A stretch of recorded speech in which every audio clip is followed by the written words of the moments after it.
Ou é mais um Eu silêncio? acho que isso é muito, muito interessante, inclusive de passar para o professor Mairovitch. Independentemente dos erros e acertos da imprensa aí, eu acho que da legalidade da prisão dela, né, professor Mairovitch? Acho que a gente realmente não falou aqui a respeito da esposa de Maduro. A gente trouxe a informação mais cedo, tá na nossa página também aqui no UOL, falando que eles tentaram, né? Aliás, é a nossa manchete principal agora, falando que Maduro, já prevendo o que poderia acontecer com ele estava tentando negociar um exílio em Belarus. A Rússia adotando uma cautela sobre a Venezuela, mas ele teria tido esse objetivo de ter um exílio mais confortável. Estava conversando com um ditador lá, um exílio mais confortável, que acabou não acontecendo porque ele foi pego ali, tentou fugir na hora que os agentes americanos chegaram, mas não conseguiu. E aí ele e a esposa foram levados e foram detidos. Vamos lá, professor Mairovitch, acho importante nesse ponto aí, nos questionamentos até que a Lília trouxe para a gente sobre as legalidades ou não de tudo isso. O papel da esposa de Nicolás Maduro e a prisão dela, professor Mairovitch. Bom, eu vou aproveitar todos os ganchos da brilhante professora Lília. O primeiro delas, pegando carona, a partir do momento que ela falou, me acendeu uma luz. Qual seja, imagem, imagem. As Nações Unidas, a ONU, tem regras para tratamento, e eles chamam tratamento mínimo para prisioneiros. Essas regras são também conhecidas mundo afora e no direito internacional como regras do Mandela, porque ele que foi o inspirador. Então essas regras protegem, atenção, a imagem e a dignidade. Imagem e dignidade foram pelos Estados Unidos usadas, ou melhor, pelo governo Trump, usadas contra as normas, contra as regras mínimas.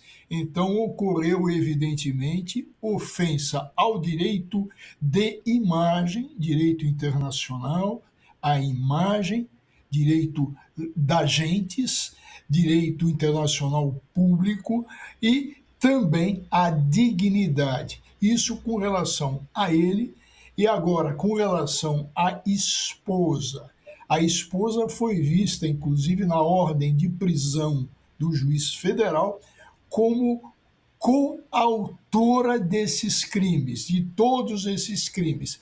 Ela seria o quê? Uma partícipe, uma coautora e corresponsável pelos crimes. É essa absurda tipificação que está sendo usada. Outro ponto, também aproveitando a bola que me passou a professora Lília, que é a seguinte, ela falou dos mortos nessa invasão, com violação à soberania, com desrespeito à autodeterminação dos povos, que é fundamental. Mas ela falou em mais de 100 mortes, falou inclusive nas matérias do New York Times, como a de ontem, por exemplo. Mas tem um ponto também que não podemos esquecer, os assassinatos, ou seja, as mortes, e são mais de 100 mortes em razão do bombardeamento de embarcações sob suspeita e nenhuma prova de narcotráfico. Aí, e eu acho que é muito importante a gente ficar de olho em tudo isso. E os Estados Unidos, Fabiola, esse é um ponto também. Eles não são os subscritores, o Sakamoto falou há pouco do Tratado de Roma. Os Estados Unidos não subscreveram o Tratado de Roma, que criou em 98 o Tribunal Penal Internacional. Então eles querem ficar fora. Como Israel também não assinou. Sobre essas questões jurídicas também e internacionais do direito.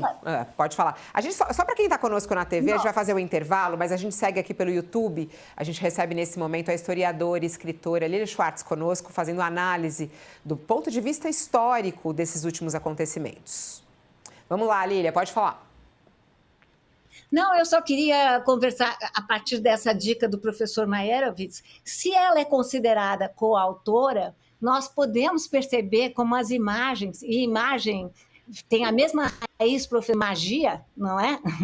E, portanto, tem a ver com o imaginário. Se ela é coautora, por que, então, os Estados Unidos não deram a imagem dela paritariamente com a imagem de Maduro? Isso mostra como imagens são seleções, como são silenciamentos, ou seja, nesse momento interessa divulgar o corpo do homem, do chefe de Estado, e não da esposa, que, por outro lado, será culpabilizada como ele. Ô, Lília, eu queria trazer a discussão um pouco para a discussão do que está acontecendo no Brasil, né? Tentando até sair da discussão do boteco, como disse aqui o professor Walter Mairovich. A gente vê que essa ação dos Estados Unidos à Venezuela tem um impacto nas eleições brasileiras. E quem está dizendo isso é justamente os líderes políticos. A gente viu vídeos de Tarcísio de Freitas, o governador de São Paulo, chamando, inclusive, para as eleições desse ano e o impacto que isso vai ter no Brasil. E tem na nossa página, tá, entre as mais lidas desde o início da manhã, uma coluna da Daniela Lima, nossa colunista aqui do UOL, falando que Lula, inicialmente incrédulo, já está prevendo o impacto dessa ação dos Estados Unidos nas eleições desse ano. Aí a gente traz isso para a população em geral.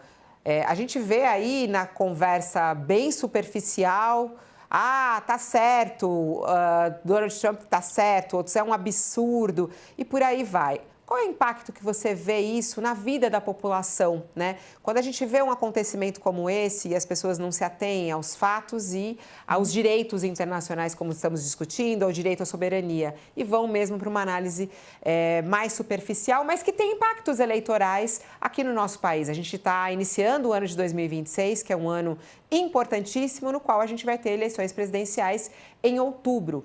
E isso já está em jogo, e não é agora nesse ano, isso já está em jogo desde o ano passado. E a gente sabe que, como parte dos apoiadores de Bolsonaro, como a gente chama o bolsonarismo, apoia Donald Trump, apoia essa invasão à Venezuela, né? Isso tem um impacto aqui no Brasil, né? Nos eleitores brasileiros que vão recebendo isso. Há pouco, até estava vendo o senador que colocou nas redes sociais, há pouco, primeiro o deputado Nicolas Ferreira, que sempre comenta, quem colocou também hoje mais cedo foi o Ciro Nogueira, falando, olha, nós devemos apoiar mesmo e torcer para que isso também possa ter impacto aqui no Brasil, né? Falando sobre essas questões aqui no Brasil, que a esquerda brasileira devia se unir ao povo, né? E pedir e comemorar essa situação aqui.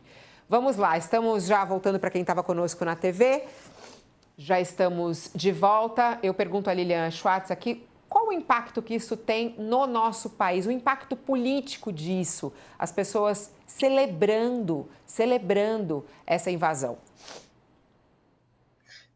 Bom, eu não me refiro aqui ao povo venezuelano, sabemos, eu não tenho os números comigo, mas sabemos que nesses anos todos de Maduro, como quanto a população venezuelana sofreu também. Então, essa situação, não sou eu a julgar o que a população venezuelana está comemorando ou não, né? Essa é uma outra questão, mas vamos falar dos brasileiros que estão usando ideologicamente essa questão. Eu já fiz uso da rádio Uber, né? Tomando Uber, eu que estava aqui em São Paulo nesse período, imediatamente os motoristas já falam, olha, agora Lula que se cuide, vão pegar o Lula, né? Então, essa questão já está sendo muito acionada no Brasil. Você citou o governador de São Paulo, Tarcísio, mas o Caiado já se manifestou, o Cláudio Costa também já se manifestou, ou seja, todos favoravelmente à situação, ao sequestro de Nicolás Maduro. E estamos entrando nesse ano, não me arrisco tanto frente ao Sakamoto, mas estamos entrando nesse ano tão escorregadio. Lula começa o ano de 2026 com uma situação vantajosa, até por conta do impasse dos candidatos da direita e da extrema-direita, mas sabemos como essa situação é muito volátil, como esses meses serão muito decisivos, né? É preciso lembrar que Lula não apoiou as eleições de Maduro, né? Ou seja, afirmou que que as eleições foram realizadas de forma fraudulenta. Mas a oposição vai tomar essas imagens, já está fazendo isso, né? Mostrando Maduro abraçado com Lula e tudo mais. E eu, como acadêmica que sou, eu digo que eu tenho muito medo de um tipo de teoria que nós não consideramos, que é a teoria do senso comum. A teoria do senso comum já movimentou muito o mundo, já produziu guerras, já produziu ocupações, já produziu golpes de Estado. Então, é muito importante, e o jornalismo tem feito isso, que a gente combata as fake news, né? Que nesse ano que impere aí, que nós tentemos dar boa informação. A influência desse episódio é tremenda e vai continuar, porque vocês já devem ter falado disso, mas Trump hoje já fez ameaças ao presidente da Colômbia. Trump ontem já ameaçou a vice-presidente, a atual presidente interina da Venezuela, ou seja, essa posição agora de Trump vai autorizando esse tipo de linguagem política, né? Vai autorizando outras invasões, vai autorizando outras ocupações. Isso porque também o mundo tem dado respostas muito comedidas, né? Quase capitulando diante do que aconteceu. Então, eu me preocupo muito com a maneira como 2026 começou, me preocupo muito.